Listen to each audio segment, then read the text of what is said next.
ई श्रम कार्ड बनाना चाहते हो तो ये वीडियो आपके लिए है। और इस कार्ड के फायदों के बारे में तो आपको पता ही होगा। सरकार की तरफ से एक ऐसा डेटाबेस तैयार किया जा रहा है जिसके अंदर अनऑर्गेनाइज सेक्टर के अंदर जो भी लोग काम करते हैं उनके लिए सरकार स्पेशल स्कीमें डिजाइन कर रही है और कुछ स्कीमें पोर्टल पर भी आ चुकी हैं, जैसे कि 3,000 रुपए मंथली की पेंशन की योजना। सारी चीजें बताने वाला हूँ। सबसे पहले तो हमें अपना जो ब्राउजर है वो ओपन करना है और यहाँ पर हमें सर्च करना है ई श्रम। ऑफिशियल पोर्टल है, आ जाएगा। हालांकि इस वेबसाइट का जो लिंक है हमने वीडियो के डिस्क्रिप्शन में को पिन कमेंट के अंदर भी दे रखा है, जहां से भी आप डायरेक्टली इस पोर्टल पर आ सकते हो। अब यहाँ पर हम गो टू मेन पेज के ऑप्शन पे क्लिक करेंगे। इसके बाद में अब रजिस्ट्रेशन करने के लिए यहाँ पर दो ऑप्शन आएंगे। एक तो है one stop solution register on e Shram, दूसरा है प्लेटफॉर्म वर्कर वाला। तो देखो दोनों ही रजिस्ट्रेशन के मेथड है, लेकिन अगर कोई प्लेटफॉर्म वर्कर है तो उस केस में सेकंड वाले ऑप्शन पे क्लिक करना है। तो अगर आप किसी भी ऐसी कंपनी के साथ में काम करते हो, जैसे कि एग्जांपल माने जोमेटो, स्विगी, फ्लिपकार्ट, अमेजॉन जैसे पार्टनर्स हैं, उनके साथ में डिलीवरी बॉय का काम करते हो, ओला उबर के साथ में ड्राइवर हो, तो ऐसे लोग अनऑर्गेनाइज सेक्टर के अंदर आते हैं। वो लोग यहाँ पर इस ऑप्शन पे क्लिक करेंगे। बाकी के अदर जो भी लोग काम करते हैं, कोई भी आप पर्सनल अपनी दुकान चलाते हो, मजदूर है, राजमिस्त्री है, प्लम्बर है, जो आप खुद के काम करते हो, कोई टैक्सी ड्राइविंग कर रहा है, ठेला लगाता है, इसके अलावा दुकानदार कोई है, कोई मेड है काम करने वाले, वो लोग यहाँ पर रजिस्टर ऑन ई श्रम के ऑप्शन पे क्लिक करेंगे। तो यहाँ पर हमने क्लिक किया है। अब हमारे सामने रजिस्ट्रेशन करने के लिए कुछ इस तरीके का पेज आएगा, जहाँ पर सबसे पहले तो आपको अपना जो आधार से लिंक मोबाइल नंबर है वो यहाँ पर दर्ज करना है। कैप्चा कोड दिखेगा, ये जो कैप्चा कोड है जैसा है सेम यहाँ पर आपको दर्ज करना है। इसके बाद में सरकार की कुछ स्कीमें दिखेंगी, जैसे कि EPFO। तो अगर आपका PF कटता है, PF आपको मिलता है, तो वो आप यहाँ पर यस के ऑप्शन पे क्लिक करोगे। अनऑर्गेनाइज सेक्टर के अंदर मोस्टली लोगों को ऐसा होगा, नहीं मिलता होगा, तो हम नो के ऑप्शन पे क्लिक करेंगे। इसके बाद में यहाँ पर एम्प्लॉय स्टेट इंश्योरेंस स्कीम, यहाँ पर इसमें भी हम नो के ऑप्शन पे क्लिक करेंगे। इसके बाद में अब हमारे सामने नेक्स्ट पेज आएगा, जो कि है हमारे फोन पर एक OTP सेंड किया गया है। वो जो OTP है यहाँ पर हम दर्ज करेंगे, कैप्चा कोड दर्ज करेंगे और सबमिट करेंगे। अब इसके बाद में हमारे सामने नेक्स्ट पेज आता है KYC करने का, जहां पर आपको अपना जो 12 डिजिट का आधार नंबर है वो यहाँ पर दर्ज करना है और OTP वाला ऑप्शन सेलेक्ट करना है। कैप्चा कोड जो दिखेगा, ये कैप्चा कोड जैसा है सेम आपको यहाँ पर दर्ज करना है। इसके बाद में टर्म एंड कंडीशंस को एक्सेप्ट करना है, एग्री के ऑप्शन पे क्लिक करके, और इस तरीके से सबमिट करेंगे। अब इसके बाद में हमारे सामने नेक्स्ट जो पेज आएगा, जहां पर एक बार फिर से OTP दर्ज करने के लिए कहा जाएगा। तो ये जो OTP जाएगा, ये OTP जाएगा आपके आधार से लिंक मोबाइल नंबर पर। तो आपको देखना है जो UIDAI की तरफ से OTP आया होगा वो यहाँ पर दर्ज करना है। कैप्चा कई जगहों पर आपको मिलते हैं तो इरिटेट करते हैं थोड़ा सा, लेकिन क्या करें, मजबूरी है, हमें यहाँ पर दर्ज करना होगा। और इसके बाद में वैलिडेट के ऑप्शन पे क्लिक करना है। अब इसके बाद में नेक्स्ट जो पेज आता है, जहां पर हमारे आधार कार्ड से ऑथेंटिकेशन हमारा हो चुका है, हमारी मोस्टली इंफॉर्मेशन वो फेच होकर के आ जाती हैं, आधार की फोटोग्राफ भी आपकी आ जाती है और अदर जो थिंग है वो यहाँ पर दिखाई गई हैं। लेकिन फॉर्म के अंदर मोस्टली चीज़ें आधार वाली यूज हो जाती हैं। जो चीज़ें अक्सर आधार कार्ड पे नहीं होती हैं वो यहाँ पर मैनुअली हमें दर्ज करना है, जो कि आप देख सकते हो। टोटल 5 स्टेप हैं जो हमें कंप्लीट करना है। उसके बाद में हमारा जो कार्ड है वो जनरेट हो जाएगा। सबसे पहले पर्सनल कुछ इंफॉर्मेशन दर्ज करने के लिए कहा जाएगा। मोबाइल नंबर आपका पहले से आ चुका है। यहाँ पर इमरजेंसी मोबाइल नंबर, अगर फैमिली का कोई दूसरा नंबर है वो आप दे सकते हो। अपनी जीमेल ID यहाँ पर दर्ज करोगे और साथ ही में मैरिटल जो भी आपका स्टेटस है, आप शादीशुदा हो, अनमैरिड हो, अपने अकॉर्डिंग यहाँ पर सिलेक्शन करोगे। इसके बाद में मदर नेम पूछा जाएगा, तो माँ का नाम इंग्लिश लैंग्वेज के अंदर यहाँ पर दर्ज करना है। साथ ही में फादर का नाम या फिर हस्बैंड का नाम, जिनका भी फिल करना है। अगर वुमेन कर रही है तो हस्बैंड वाले ऑप्शन पे क्लिक करेंगे और यहाँ पर अपने पिता या पति का जो नाम है वो दर्ज करना है। इसके बाद में सोशल कैटेगरी का भी एक ऑप्शन आता है, तो SC ST OBC जिस भी आप कैटेगरी से आते हो आप यहाँ पर सिलेक्शन करोगे। सोशल कैटेगरी सेलेक्ट करने के बाद में यहाँ पर सर्टिफिकेट भी अपलोड करने का ऑप्शन आता है। तो अगर आपने पास्ट के अंदर कभी भी अपना कास्ट सर्टिफिकेट यानी कि जाति प्रमाण पत्र बनवाया है, तो अगर आपके पास में है तो दे सकते हो। हालांकि ये सर्टिफिकेट जरूरी नहीं है, ऐसा नहीं कि अगर नहीं होगा तो कार्ड नहीं बनेगा। कार्ड तभी आपका बन जाएगा, ठीक है। तो यहाँ पर हम चूज फाइल के ऑप्शन पे क्लिक करेंगे, जहाँ पर भी हमने रखा है सेलेक्ट कर लेंगे। अगर नहीं है तो इसे ब्लैंक भी छोड़ सकते हैं, और जनरल के केस में तो अपलोड करने की जरूरत ही नहीं होती। इसके बाद में अगला सेक्शन मिलेगा ब्लड ग्रुप का। तो अगर आपने पास्ट के अंदर कभी भी अपना ब्लड ग्रुप टेस्ट कराया है तो यहाँ पर A+, A-, B+, इस तरीके के ऑप्शन देंगे। तो आप यहाँ पर अपने अकॉर्डिंग सेलेक्ट करोगे। इसके बाद में अगर कोई डिफरेंट एबल पर्सन है यानी कि विकलांग व्यक्ति है तो वो यहाँ पर बताएगा, नहीं है तो नो के ऑप्शन पे क्लिक करेगा। यहीं पर अगला सेक्शन मिल जाता है नॉमिनी डिटेल का। तो यहाँ पर नॉमिनी जिसको भी आप बना रहे हो, आपके जीवन साथी हो सकते हैं, आपके माता पिता हो सकते हैं, आपका बेटा हो सकता है, तो उनका जो नाम है यहाँ पर रहेगा। नॉमिनी की जो डेट ऑफ बर्थ है वो यहाँ पर आ जाएगी और जेंडर के सेक्शन में मेल फीमेल जो भी जेंडर है वो यहाँ पर सेलेक्ट करोगे। और इसके बाद में रिलेशनशिप के सेक्शन में आना है, तो यहाँ पर नॉमिनी से आपका क्या रिलेशन है वो यहाँ पर सेलेक्ट करना है। तो जो भी रिश्ता है सारे ऑप्शन दिए गए हैं, आप यहाँ पर सेलेक्ट करोगे।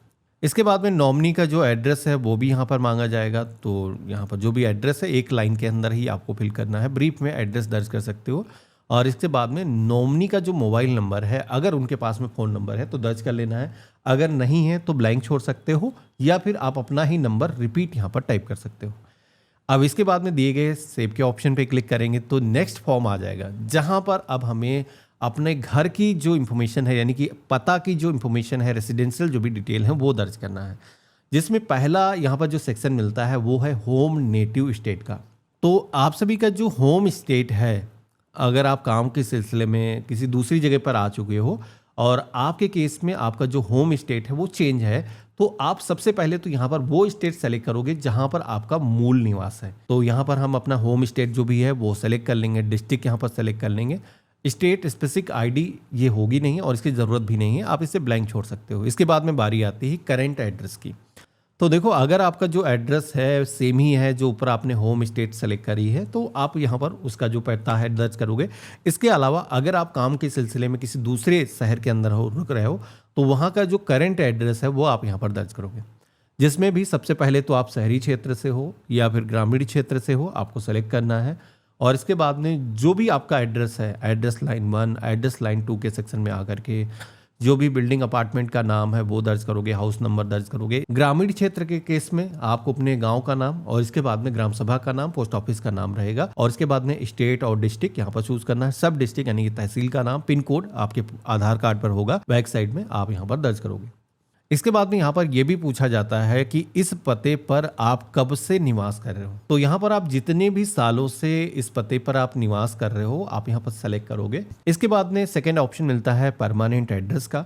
तो अगर आपके केस में परमानेंट एड्रेस कोई डिफरेंट है तो आप यहाँ पर डिफरेंट एड्रेस दर्ज कर सकते हो, और सेम ही है तो आप जैसे ऊपर आपने पता दर्ज किया था वही पता दोबारा से यहाँ पर इंटर कर दोगे। इसके बाद में सेव एंड कंटिन्यू के ऑप्शन पे क्लिक करोगे। अब इसके बाद में अगला जो पेज आता है वो है एजुकेशन क्वालिफिकेशन का, जहां पर आप सभी का जो भी क्वालिफिकेशन का लेवल है वो आप यहां पर सेलेक्ट करोगे। जिसमें कि कई सारे ऑप्शन आपको मिल जाते हैं, जैसे कि बिलो प्राइमरी तो क्लास 1 से लेकर के 4 के बीच में अगर क्वालिफिकेशन है तो वो सेलेक्ट करेगा। प्राइमरी अगर 5वीं तक का कोई पढ़ाई किया है, इसके अलावा मिडिल 6 से 8 क्लास अगर आपने क्वालिफाई किया है तो ये सेलेक्ट करोगे। सेकेंडरी वाला जो ऑप्शन है 10वीं अगर आपने क्वालिफाई कर रखा है। हायर सेकेंडरी 12th हो गया। इसके अलावा डिप्लोमा या फिर सर्टिफिकेट आरटीआई या फिर पॉलिटेक्निक अगर किसी ने कोर्स किया है तो वो यहाँ पर सेलेक्ट करेगा। इसके अलावा graduation BA, BSc, BCom, post graduation, MA, MSc हो गया तो वो आप यहाँ पर सेलेक्ट करोगे। इसके बाद में एजुकेशनल क्वालिफिकेशन का जो डॉक्यूमेंट है वो भी अपलोड करने के लिए बोला जाएगा। हालांकि नहीं है, इंफॉर्मेशन से ही काम चल जाएगा, आगे आप बढ़ सकते हो। लेकिन इससे फायदा ये मिलता है क्योंकि गवर्नमेंट का पोर्टल है, सरकार की तरफ से कल को कोई भी अपॉर्चुनिटी बनती है किसी भी सेक्टर के अंदर तो आपका जो डेटा है उनके साथ में साझा किया जा सकता है। तो इससे फायदा ये आपको मिलेगा कि आप सभी को जॉब मिलने के चांसेस बढ़ जाते हैं। तो अगर आपके पास में है तो डॉक्यूमेंट अपलोड कर लेना। यहाँ पर पीडीएफ, पीएनजी, जेपीजे या फिर जेपीईजे फॉर्मेट के अंदर अपलोड कर सकते हो। 1 MB से ज़्यादा की फाइल नहीं होनी चाहिए। अब यहीं पर एक ऑप्शन मिलता है मंथली इनकम स्लैब का। तो आपकी जो भी मंथली इनकम है, आप 10,000 रुपये, 20,000 रुपये, 30,000 रुपये जो भी कमाते हो आप यहाँ पर दर्ज करो। इसके बाद में इनकम सर्टिफिकेट भी अपलोड करने के लिए कहा जाएगा।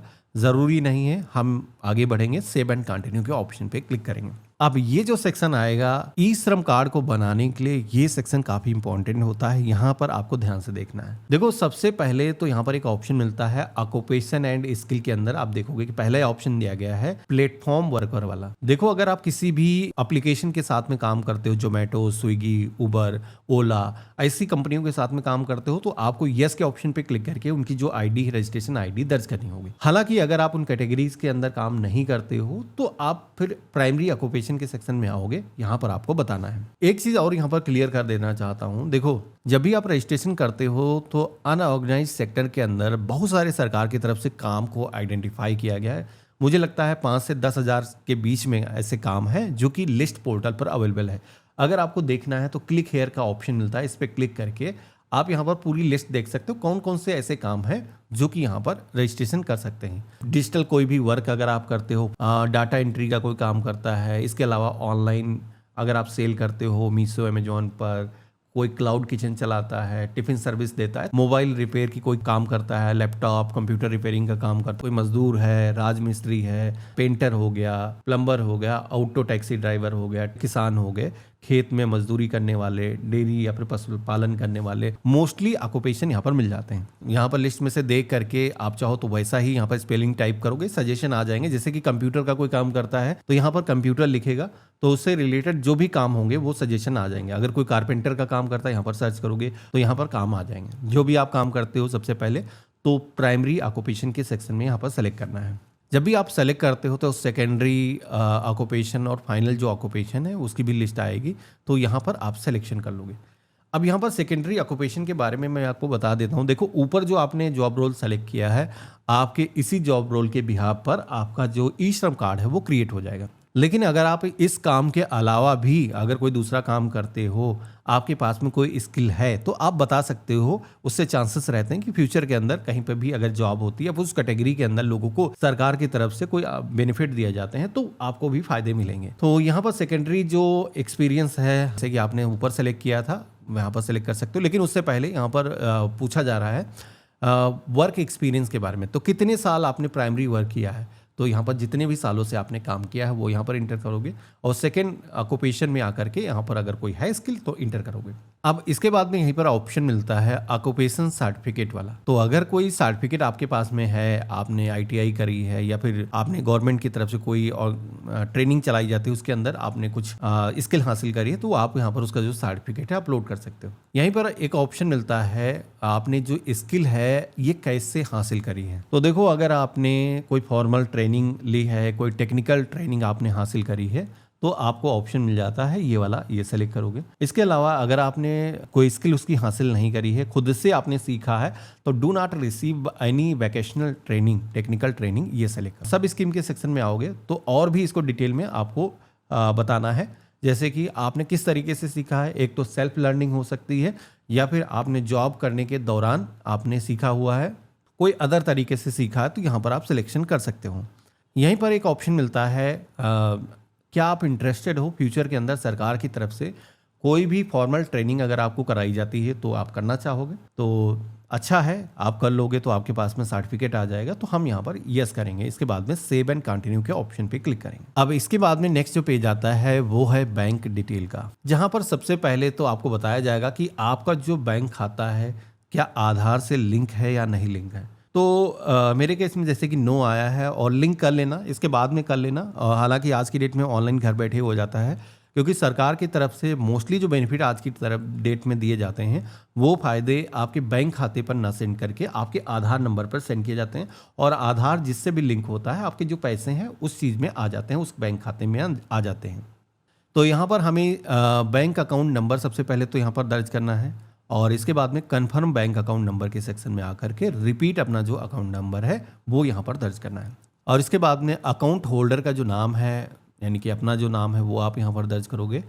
वहीं पर ऑप्शन मिलेगा IFSO कोड का, तो आप अपनी चेकबुक या फिर पासबुक पर देखोगे तो बैंक का जो IFSO कोड है वो आपको दिख जाएगा, इंटर करना है और इसके बाद में सर्च करोगे।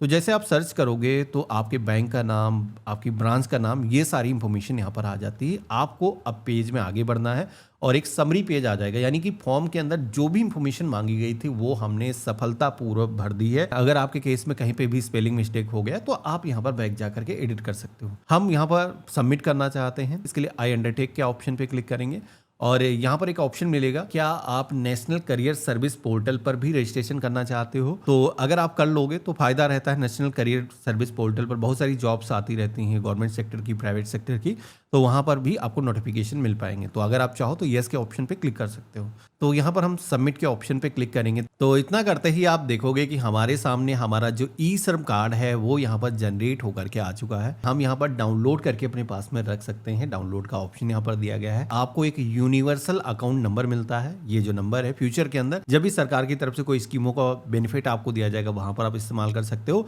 साथ में जॉब में जहां पर भी आप जा रहे हो ये जो कार्ड है आप आइडेंटिटी के तौर पर इस्तेमाल कर सकते हो। अभी भी बहुत सारी योजनाएं हैं जिनके अंदर आप इस कार्ड के बिहाफ पर इनरोल कर सकते हो। एक पेंशन योजना चलाई जाती है, तो अगर आप उस योजना के अंदर पेंशन लेना चाहते हो तो अब आप रजिस्ट्रेशन अपना कर सकते हो। बाकी सरकार की तरफ से अभी एक पीएम इंटर्नशिप प्रोग्राम भी चलाया जाता है, तो अगर आप उसके अंदर इनरोल करते हो तो वहां पर भी आपको 9,000 रुपये फाइनेंशियल असिस्टेंट दिया जाता है मंथली। इसके अलावा वन टाइम ज्वाइनिंग ग्रांट भी आपको 6,000 रुपये का मिलता है और 6 से 9 महीने तक के ये बेनिफिट दिए जाते हैं। तो वो इसके अंदर भी आप रजिस्ट्रेशन कर सकते हो जब भी आप कहीं पे भी ज्वाइन करते हो। तो मैं सारे ही टॉपिक के जो लिंक है मैं वीडियो के डिस्क्रिप्शन में दे दूंगा, जहां पर क्लिक करके आप हमारे उस डेडिकेटेड वीडियो पर जा सकते हो। आशा करता हूं वीडियो काफी पसंद आया होगा। अगर आपको वीडियो से कुछ भी नया सीखने को मिला है तो वीडियो को लाइक करके जरूर जाना। चैनल पे नए हो सब्सक्राइब कर लेना। हम मिलते हैं ऐसे ही एक नए वीडियो में, तब तक के लिए गुड बाय, जय हिंद।